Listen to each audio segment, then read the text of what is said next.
Welcome guys, welcome to Virginia Tech. Sorry you couldn't be here in person, but we're going to do a virtual tour of the Helmet Lab.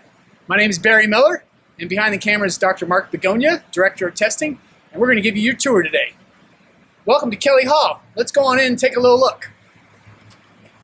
All right, now we're inside the lobby of Kelly Hall. Kelly Hall is home to the Institute for Critical Technology and Applied Sciences, also known as ICTAS, I-C-T-A-S. In addition, it's also home to the Biomedical Engineering and Mechanics Department, also known as BEAM, B-E-A-M. And within those two entities, we have something that we call the Centers for Injury Biomechanics. And as you can imagine, we study injuries that happen to humans of all types, but we do have three or four primary areas. The first area is we actually have a car crash testing facility. It's called the SLED Lab. It's operated by the Virginia Tech Transportation Institute. And as you can imagine, we have crash test dummies, we use cadavers, we study seat belts and airbags and various types of injuries that happen with car crashes. It's a pretty cool facility, it's #1 in the country. Second area, Dr. Pam Vandervoort runs a pressure wave research injury lab, and those pressure waves, that's associated with the military, and these pressure waves are caused by bombs. When bombs go off, they create this big pressure wave, and our military personnel are getting concussions and getting injured just from the pressure wave itself. So that's pretty cool stuff. She has a blast tunnel at the Corporate Research Center that she uses. The third area, and Dr. Begonia is going to pan up there, we do drone research. We have something called the Mid-Atlantic Aviation Partnership, and they study the flight aspect of all these drones. But with our group, we study injury biomechanics with these drones. As you can imagine, sooner or later, these drones are going to fail, and they're going to crash into humans, whether you're walking the dog, riding your bike. And so what we study is how those drones are going to injure humans. And if you think about what's important here is the size of the drone, how fast the drone moves, what's the drone made out of, how heavy it is. And so all those things factor into injuries, and we're helping the FAA and the Mid-Atlantic Aviation Partnership figure out, what's the best thing to keep humans safe before these drones crash. So we call it the Catapult Lab. We crash these drones into head forms and mannequins, and it's kind of fun because the whole drone just explodes into a bunch of pieces. Then the fourth area of research is the Helmet Lab, and so we're going to head on down to the Helmet Lab right now. So let's go. Okay, now we're standing outside the Helmet Lab in the basement of Kelly Hall, 120, and this poster kind of depicts the various types of research we do in the Helmet Lab. And so as Mark scoots in here, so Helmet Lab conduct all kinds of applied injury biomechanic research. You might know us most for our helmet ratings. So sports, football, youth football, flag football, cycling, soccer, hockey. And as I'll mention later in our tour, we're actually in the development stage for baseball, softball, snow sports, equestrian helmets, rugby, headgear. But we do other research, and most of the helmet research is related to concussion. So concussion is a major problem in society today, and we're trying to help mitigate those. And I talked about the drone impacts. So here's a picture of the drone impacting a mannequin. And one other area that I didn't mention is we do a lot of toy safety. We work with several toy companies, Nerf darts, and things that injure eyeballs and can cause other head injuries. So we study those and try to help the companies make those products safer. So as we pan back out, I'm going to have Dr. Begonia turn around here and we'll show you the maps.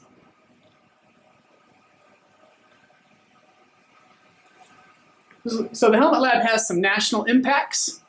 We do some K through 12 community outreach, company testing, research collaborations, and all across the United States. So if you back up and take a little picture of the United States map, obviously heavily densely populated with Virginia, East Coast in general, New York, Philadelphia, Virginia, North Carolina. But we do collaborate and communicate with people all across the United States. Some are laboratory research facilities, some are correspondents and people interested in what we do, and then quite a few others are helmet manufacturers, whether they're in the design phase or actually have helmet products. All right, we're going to scoot on down here outside the lab. Not only do we have national relationships, we have international relationships. So we have global impact with the Helmet Lab. And again, the kind of same type of thing, K through 12 and community outreach, company testing, and research collaborations across the globe. We could probably stick a lot more pins in here, but obviously United States, quite a few. We didn't put all the pins in there, but quite a few there. But if you back up, you can see Germany, Ireland,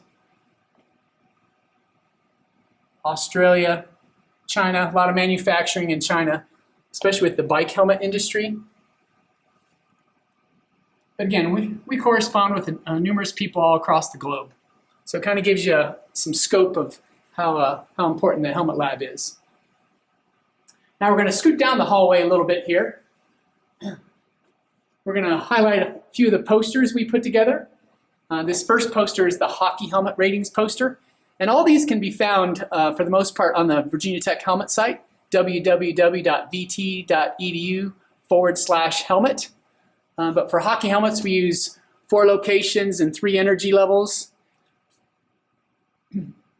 So each helmet gets tested 12 times, and that goes into the concussion ratings. Once we get inside, we're going to talk a little bit about football and hockey helmets shortly here.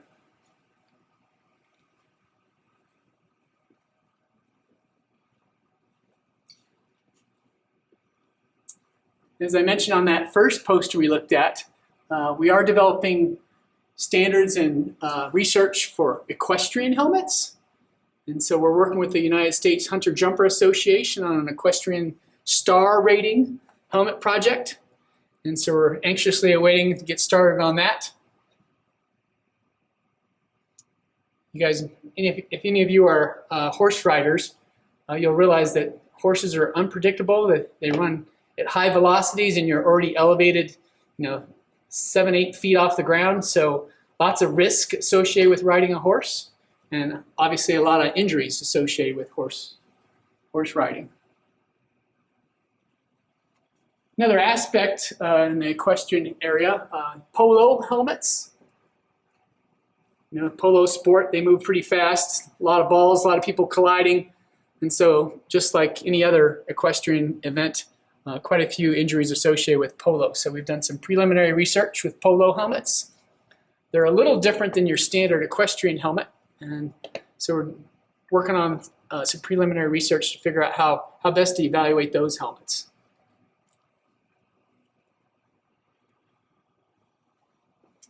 Moving down a little bit further. So not all sports wear helmets. And one of our PhD students, Emily Kiefer, is working on research related to rugby players. And instead of helmets, she's actually using mouth guards. And these mouth guards have sensors. And so we're using that data to kind of help measure some of the head impact accelerations. And she's working with our Virginia Tech men's and women's rugby clubs, collecting data.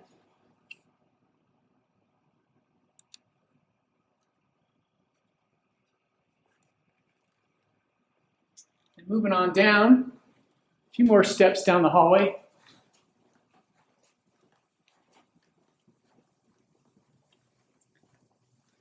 And this poster depicts our football helmets research. And again, this can be found online.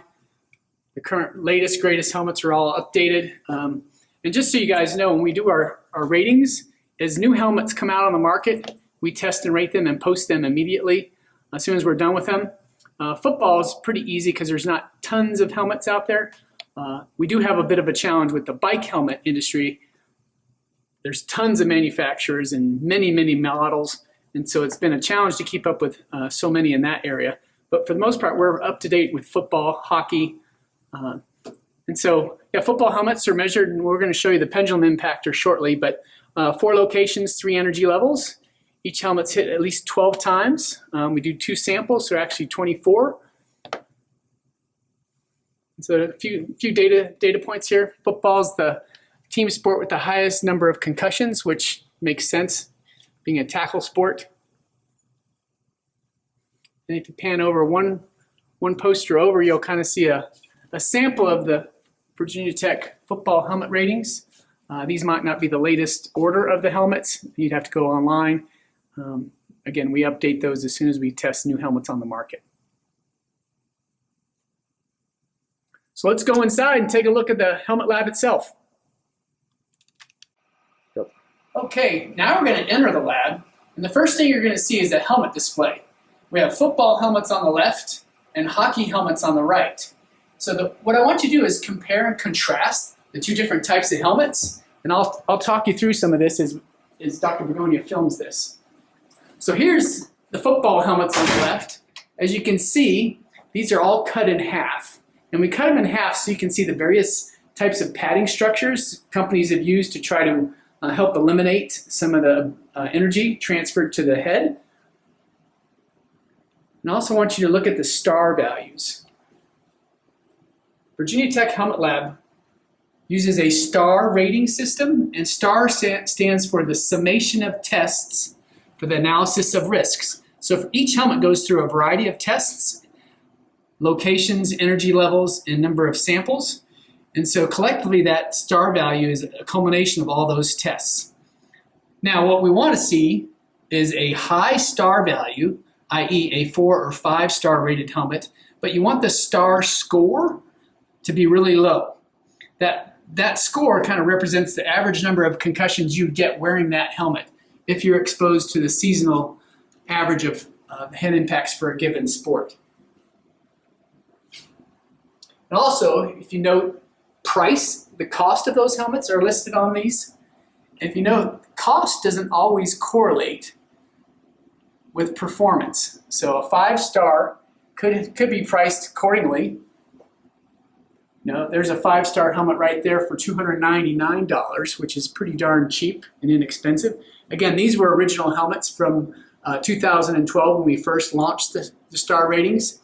If you want to go to the current ratings, go to www.vt.edu/helmet, and that'll take you to our ratings page, and you can see all the latest, greatest helmets listed on that page.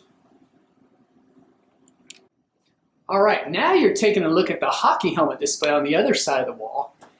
And as you can see, there's a variety of hockey helmets. They're also cut in half, so you can see the padding structures of the various companies and the models that they have on the market. So one thing you might want to notice, so if you compared and contrast the football helmets to the hockey helmets, is one thing that becomes pretty clear is that the hockey helmets aren't nearly as thick or bulky as a football helmet. But in particular, you can see how thin some of the padding is compared to a football helmet.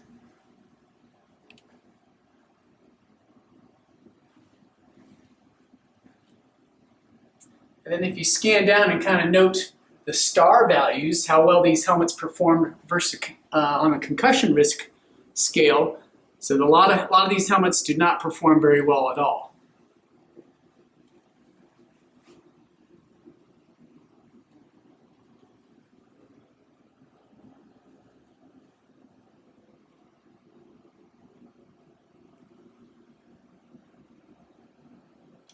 So let's take a look at our football player here. And the first thing you notice, helmet, right? In the game of football, most people assume that you're going to get hit in the head pretty regularly in tackle football. And so henceforth, football players tend to wear a high quality helmet. It's nice and thick, it's heavily padded. But then when you look at the body padding, the body armor, you might call it, it's kind of minimal. And the reason for that, as you guys might guess, is speed is critical, right? You don't want players to be able to easily grab you and tackle you. And so the body padding is kind of minimal, but certainly a nice high quality, thick helmet. And conversely, if you look over at the hockey player, the first thing you notice is the helmet. Well, not much padding in that helmet. And part of that's, hockey players, they don't play tackle hockey, right? So they're not tackled to the ice, but they do hit the ice. They hit the dashboards, They skate at high speeds, and so you'll notice that there's lots of body padding, shoulder pads, elbow pads, thigh pads, knee pads, shin pads, heavy gloves, and so there is a lot of contact in hockey, and not surprisingly, there's a lot of concussions in hockey. Unfortunately, the hockey players just haven't adopted some of the latest, greatest technology in helmet design as its football players. So if you look at the latest, greatest helmets, I have here a Schutt helmet, Schutt F7. Right, and if you look at the padding structure, notice how thick that padding is right there. So heavily padded, and we'll talk about concussion risks in just a second here. And then if you look at the hockey helmet, this is one of the highest rated hockey helmets. That's the CCM. You notice just there's not as much padding.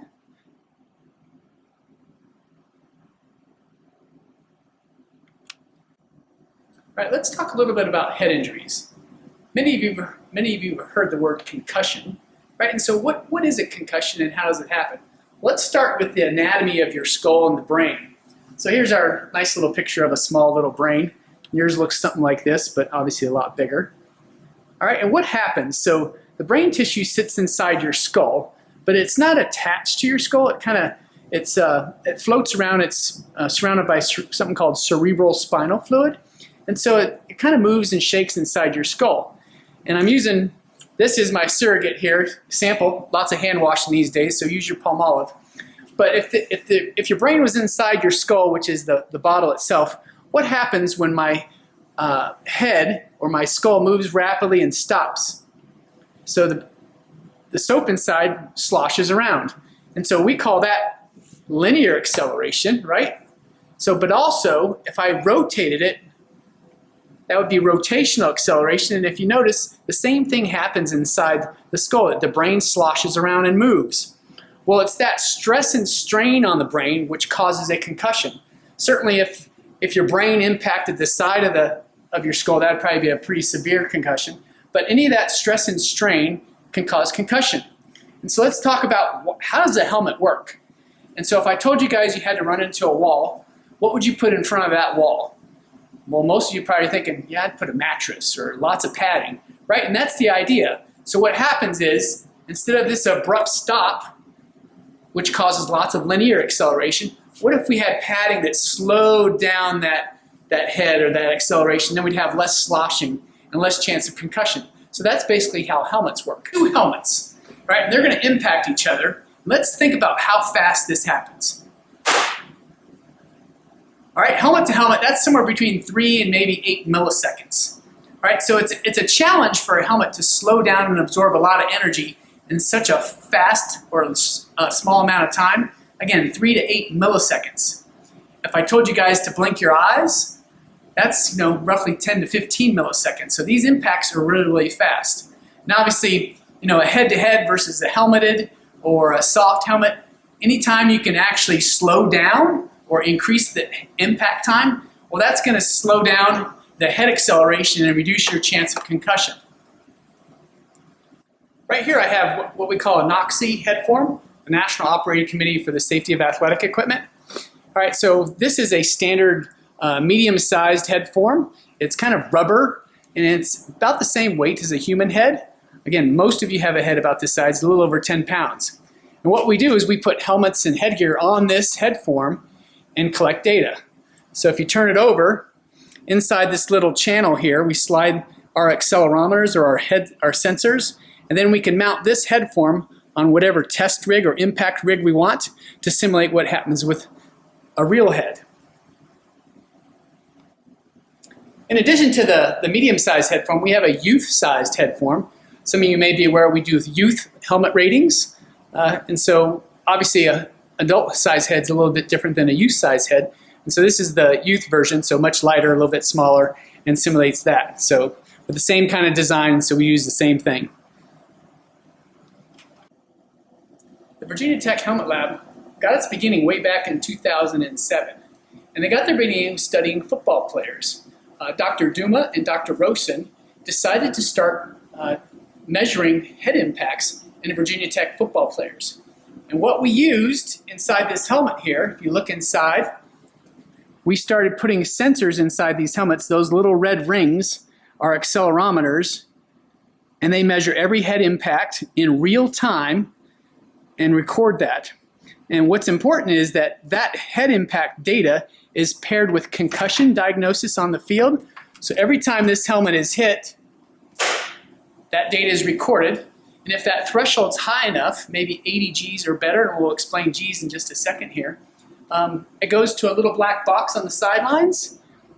If you can see that, that's an actual picture of a Virginia Tech football game.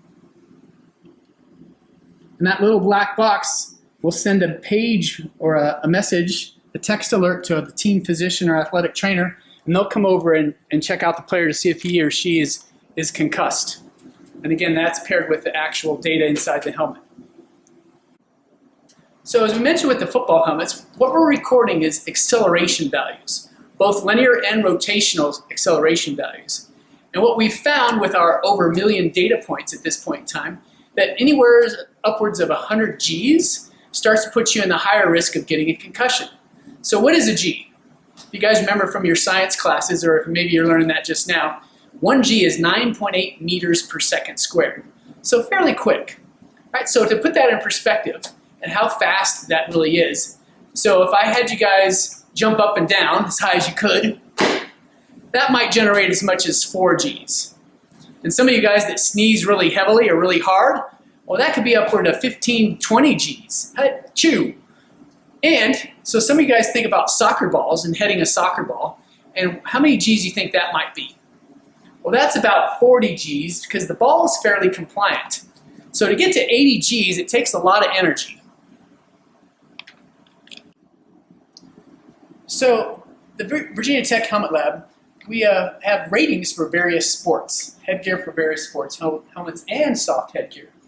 So when you think about soccer, most people think it was the ball that causes concussions, but as we just explained, even with a hard hit soccer ball, the ball's fairly compliant, so the Gs that your brain would receive is kind of minimal, around the 40 G range, so not enough for a concussion. But what does cause concussions in soccer, we found with research and lots of data, is that it's the head-to-head impacts. Two hard surfaces, when they hit each other, cause concussions. So whether it's a head-to-head, head to the goalpost, head to the ground, maybe head to someone's knee or elbow. So those impacts are the ones that kind of cause concussions. And so this test setup's called the head-to-head setup. We use this for soccer, flag football, rugby, and as you can see, what happens is, various types of soft headgear. And so this one's for flag football. All right, so no hard buckles or plastic, typical of this type of helmet or headgear. This is a Visus. This has a little bit different kind of helmet structure, a little bit more rubber. And this is used for flag football. But what we have here with our test setup is we have two heads, right, which we already kind of explained. One of the heads is equipped with sensors, this one. And when these two heads collide, what we measure is the difference between unhelmeted and a helmeted version of these head impacts to see how well does this soft headgear reduce those acceleration values that we talked about, both linear and rotational. So let's set up a test and you can see how that looks. Okay, here we go.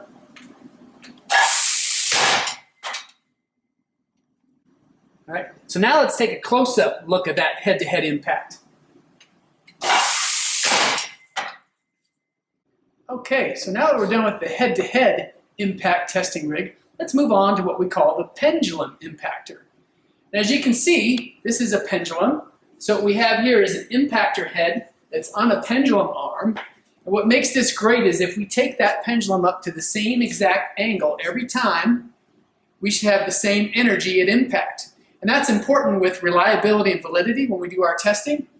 So we're going to do a football helmet here. We're going to have a front location. And what happens is I'm going to energize this magnet. And that's going to hold the pendulum arm. And then we're going to take this up. We're going to do a moderate energy level to start with. To about 65 degrees. Call that close enough. All right, I want you to pay close attention to how the head or the helmet responds to this impact.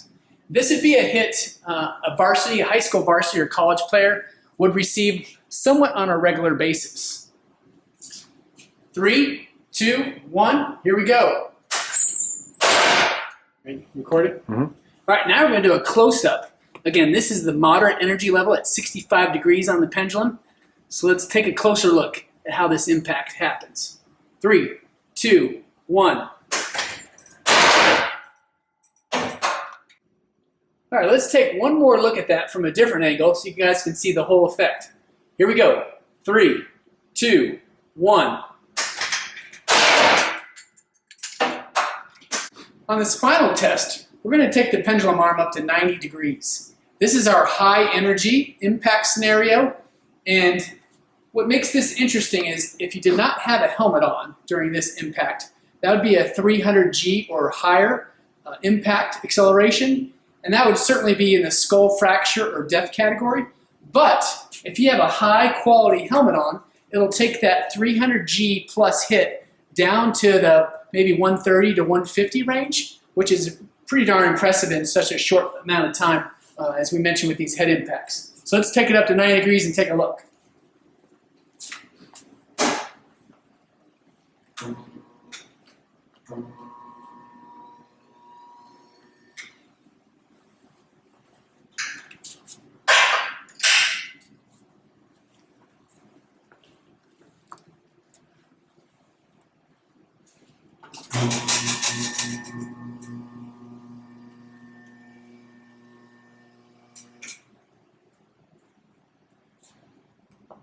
All right, gang, here we go.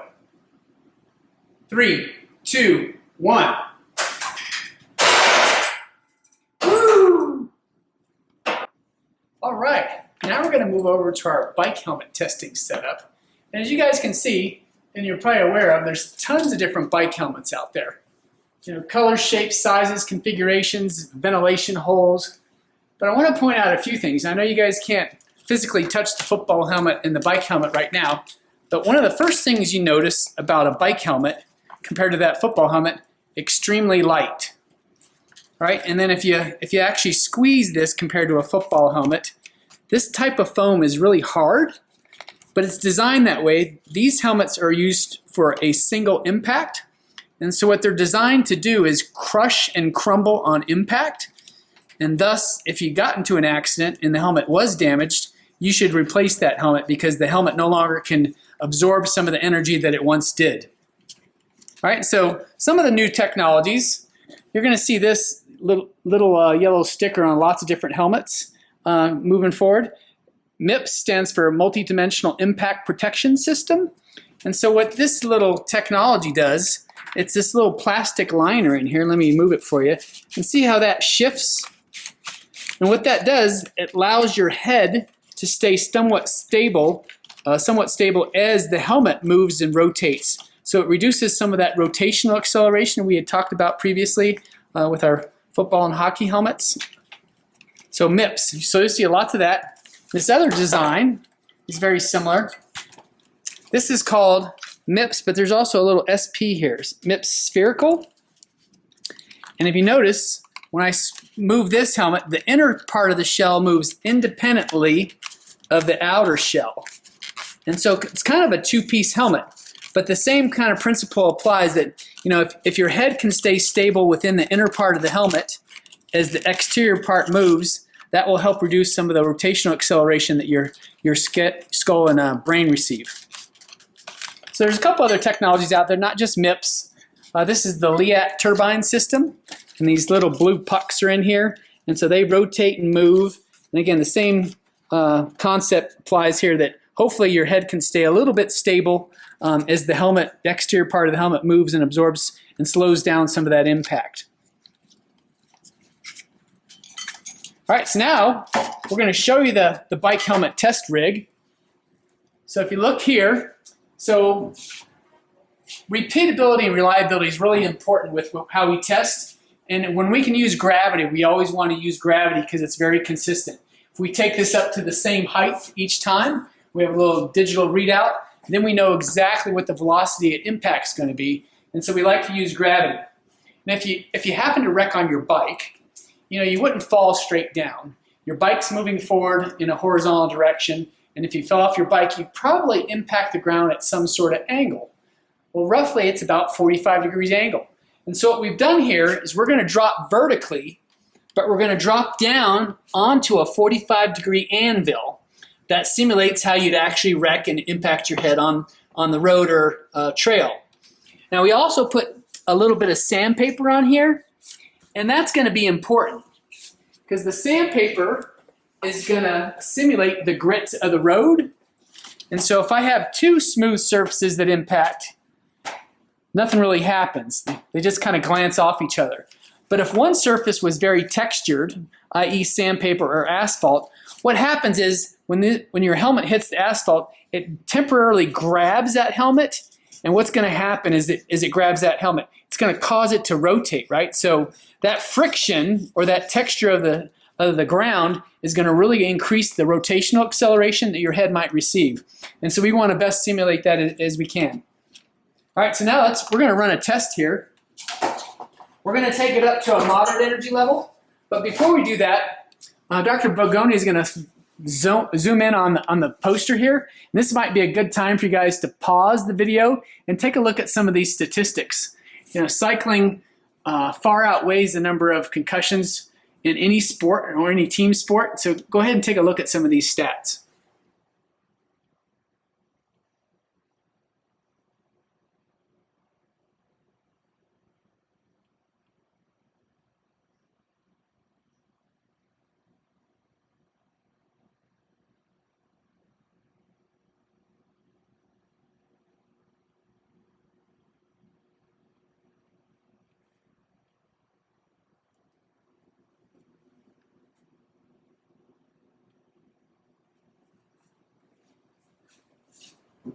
All right, so let's run a test here.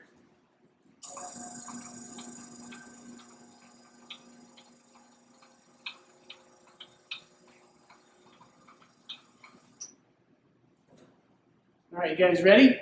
We'll give you a couple different looks at it. 3, 2, 1, here we go. All right, now we're going to take a closer look at this bike helmet drop. 3, 2, 1. All right, let's do it one more time. Third time's a charm. 3, 2, 1.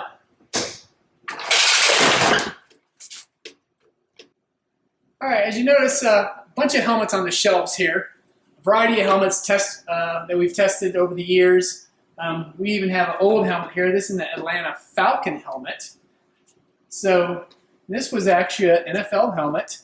And if you can take a quick look here, here's kind of the inner padding of the old school way of absorbing some of that energy. These were water packs at one point in time. Obviously they've broken and there's no more water or gel in them, but very stiff, kind of hard. But for the most part, the shell of the helmets haven't changed too much. There's a few technological changes, but again, here's a nice variety of Boise State helmet. There's another old helmet from the 80s that had some sort of water bladder in it. Foam was a little bit different structure. So lots of improvements in today's helmets versus yesteryear. A couple other things people have tried. They've tried to put some sort of exterior shell on top of the helmets. This is called the Guardian, and so what this was designed to do is strap that onto the helmet, and it provides an extra little padding. And so that might help with some of the linear acceleration and soften the blow of some of these head impacts. This version is kind of a harder shell, really just a kind of thick piece of rubber. And that also can go on the exterior part of the shell that people have tried to design. I guess that's backwards. So something like that. Panning over, football helmets weren't even worn in the early 1900s. It wasn't until around the mid-20s or 30s, I guess, that there were so many concussions and deaths in football. They said, well, we need to do something. And so they came out with leather helmets. And as you can see, there's probably not a lot of padding structure in there, but that's what they used until about the late 60s, early 70s. And that's when these polycarbonate shells first came out. And again, for the most part, these polycarbonate shells, they're hard plastic shells, haven't changed too much. Obviously, the padding structure inside has gone through evolution. There's some, previous shots that we showed some of the latest, greatest technologies. But for the most part, the plastic shell has been kind of a mainstay for 30 years now. Let's talk about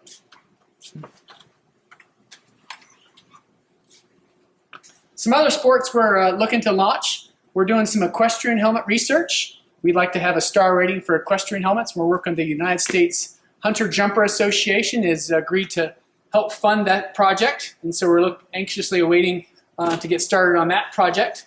I don't have any snow sport helmets up here, but we are venturing into the snow sport helmet, working with the USA ski team. Lots of head impacts in the snow sports, particularly with the freestylers. And so we're actively collecting data on that population as well. Again, hockey helmets, lacrosse helmets. We've done a little bit of testing on a variety of helmets, water sports, baseball, softball, catcher's gear.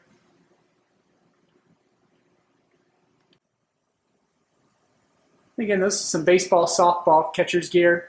But if you guys ever have questions, you can go to www.vt.edu/helmet. My contact information is there, as well as Dr. Begonia's. Reach out. We'd be happy to respond to an email or a phone call. But we'll conclude our virtual tour for today. We apologize for not being highly professionally done, but it's the best we could do under the conditions, and we hope you enjoyed it. Thanks, and have a great day.